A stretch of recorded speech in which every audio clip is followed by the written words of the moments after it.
Hey there, Jonathan Rosas Craft. I have a bunch of big projects that I should be working on, like large terrain pieces and stuff that I'm doing conversions on, but that's stressing me out. So I just want to paint a quick, fun mini. This is a Bones mini. This is a Teak Warrior, and it's essentially just a fish folk warrior. And you're going to join me and Leah over there, and we're going to paint this up real quick. The thing is, these don't love spray primers for some reason, so I'll show you what I do with them.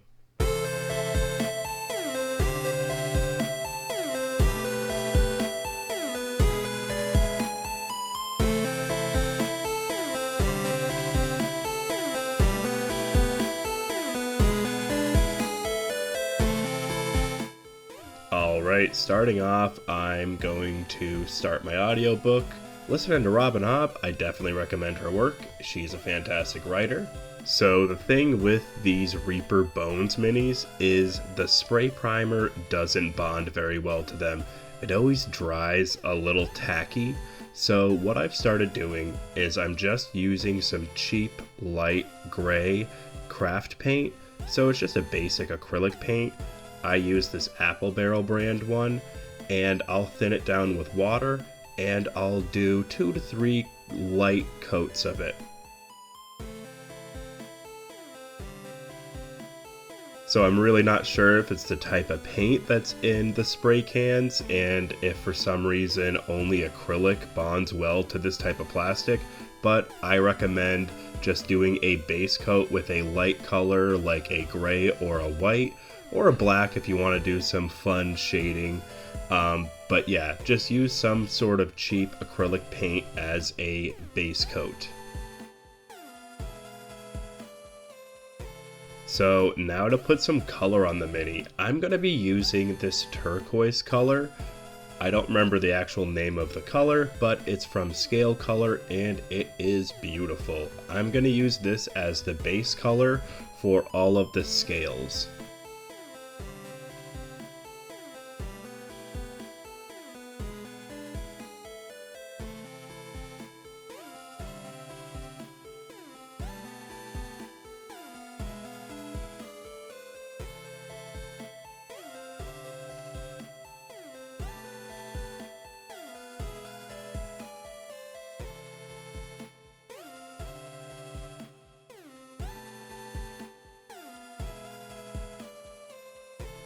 I'm using a medium-sized flat brush here just to get good coverage on it, and that way it gives a really nice base coat for the color.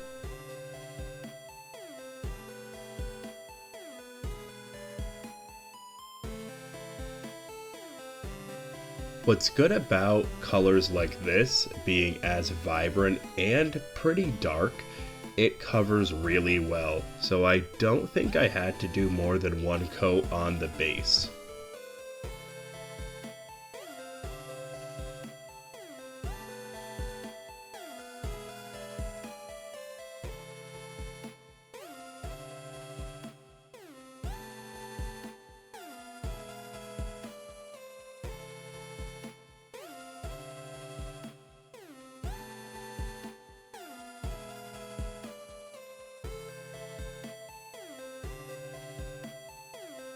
Now we're going to move on to the fins, and I want the fins to be a yellowish orange, and you might be asking, why am I using pink then?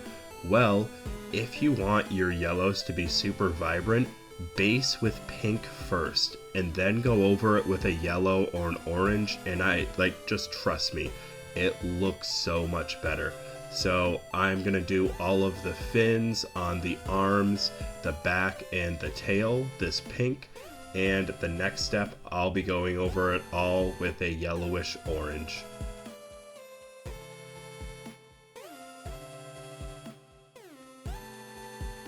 Also, pink covers really well and really only needs one coat as well.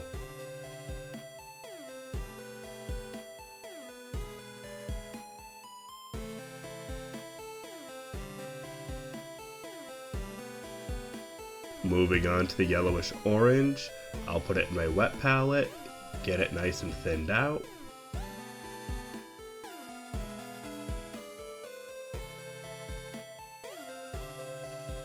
So I prefer dropper bottles over the little Citadel pots, but I will say it does get really annoying when I have to constantly clear the tips of these guys, because I don't leave mine out to like get dry or anything, but they always clump up. So I always keep a little paper clip or something close by to unclog the tips of these.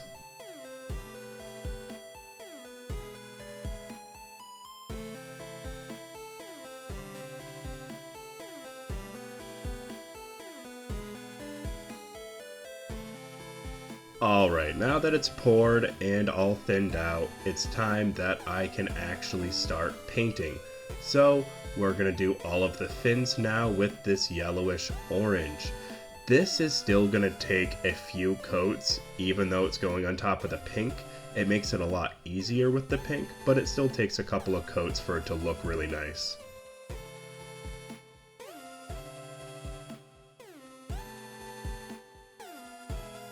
So when I learned the pink method, it was a bit of a game changer for me when I was doing yellow coloring. I will say I've heard brown works well too, I just haven't tried that.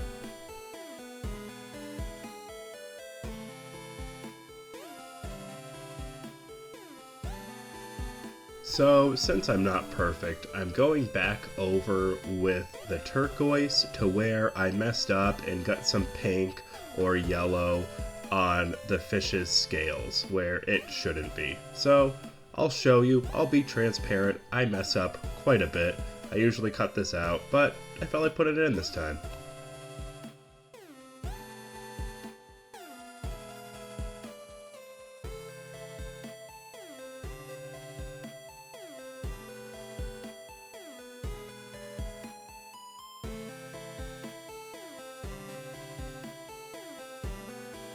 This is also the last of the base color I'm going to be doing.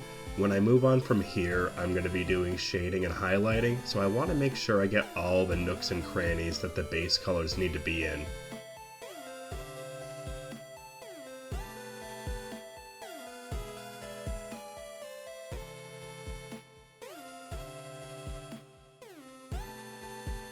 So next, I'm going to be using these inks. They're from Scale Color, and I'm going to be mixing the blue and green together to make a turquoise ink and mix it with some water and water it down so it's more of a wash. I'm also going to do the same with the red and the yellow to make an orange wash. So I'll put those in, add a little bit of water, mix it up, and I'll be good to go with those.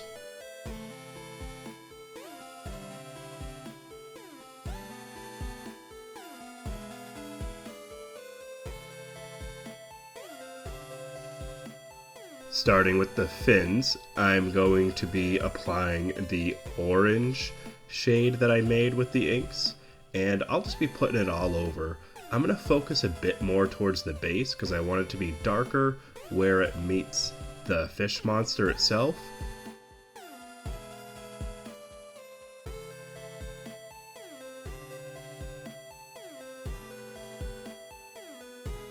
I've been really enjoying using these inks. I usually just use washes, but I find I get a lot more bang for my buck when I use inks instead of traditional washes.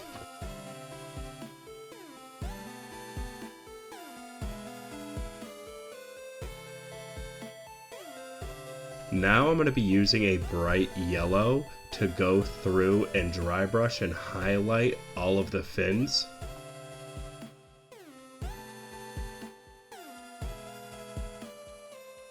As usual, I'm using a dollar store makeup brush as a dry brush. It works fantastic.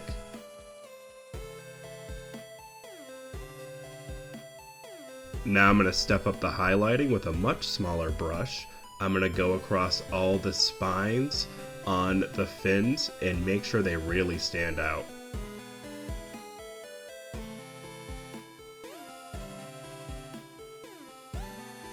Alright, it's turquoise time again. I'm going to be using the ink wash that I made from the blue and the green inks, and I'm going to cover all of the turquoise with it.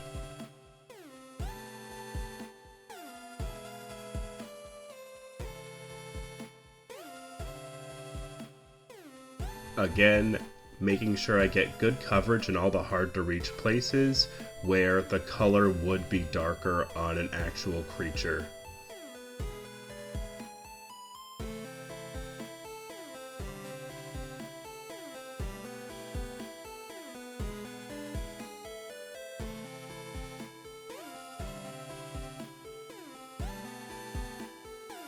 So now, instead of the big makeup brush, I'm going to be using this flat, cheap brush that I've kind of beat the heck out of over the years. And I'm going to be using this to dry brush on the teal. So I'm going to be using a very light blue as a highlight on the teal portion. So I'll be using this brush, and I want to make sure I don't get any of it on the yellow and the orange because it'll be hard to cover up. So that's why I'm using a much smaller brush for the dry brushing here.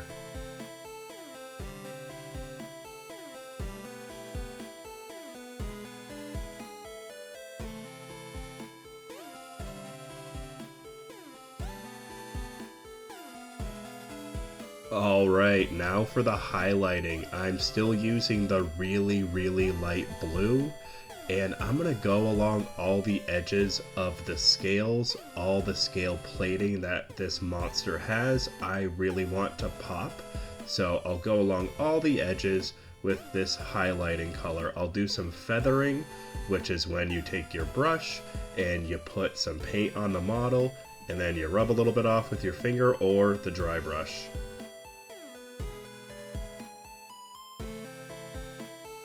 Feathering is a great way to blend two colors without doing wet blending, which is much harder and takes a lot more time.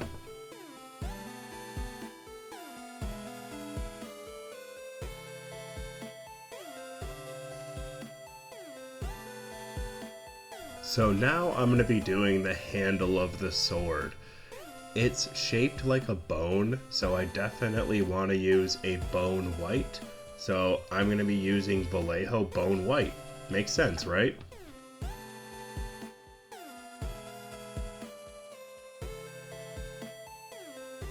There's also some twine or rope on the handle that looks like it's holding the blade onto the bone hilt. So what I'm going to do is paint that a yellow ochre so it stands out a little bit more.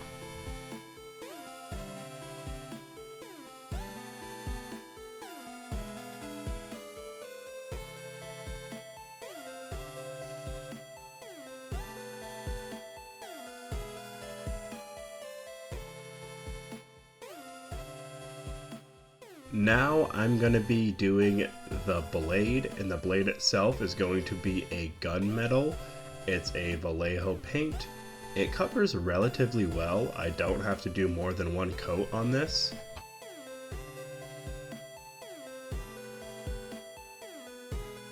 I'm going to hit the blade with a black wash, and I'll hit the bone hilt with a sepia wash.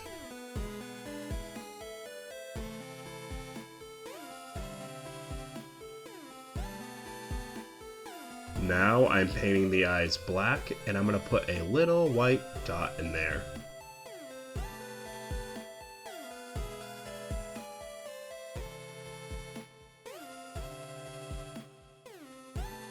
I'm using a super tiny brush and as steady of a hand as I possibly can have.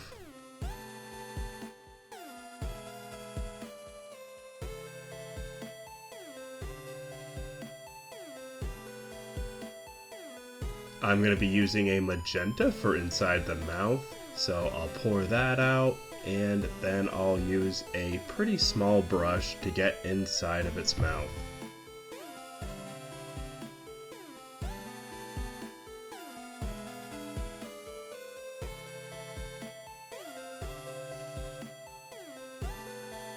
Now that the wash has dried on the sword, I'm going to be using a silver to do highlights on the edges of the blade to make it look a lot sharper.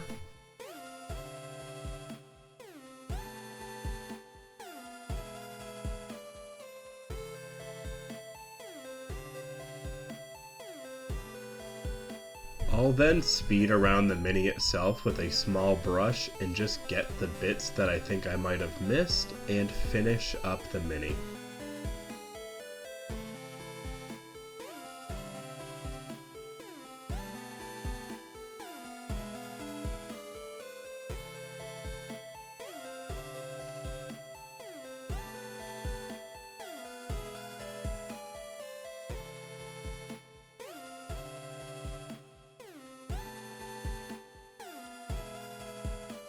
And voila!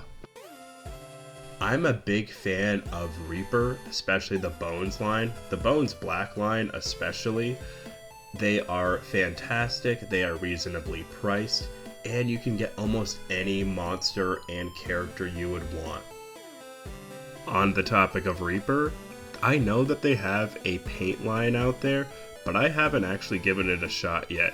So if you have and you like it, let me know. All in all, I love the way this fishy little dude came out. He's been sitting around for a while, and I'm glad I finally got around to painting him. So I finished up the little fish folk guy. I love the Bones series from Reaper. It is hit or miss with some of them, because some of them seem like they're re-pours of old molds, and they don't transfer as well to the newer plastic that they use. But some of the newer models that they put out, oh my god, I absolutely love them. I would recommend any of their dwarfs, any of their dark elves. They are beautiful minis. This was a blast to paint. Like I said, nothing special. I just wanted to paint a monster mini because monsters are a little more relaxing and I don't have to worry about building it like I do some of my dollar store builds. So I just wanted a paint job that I didn't have to think too much about and just have a little bit of fun, like I said earlier. So thanks for watching. You can check me out on my TikTok, on my Instagram, and my other videos on here. So thanks for watching. I'll see you next time.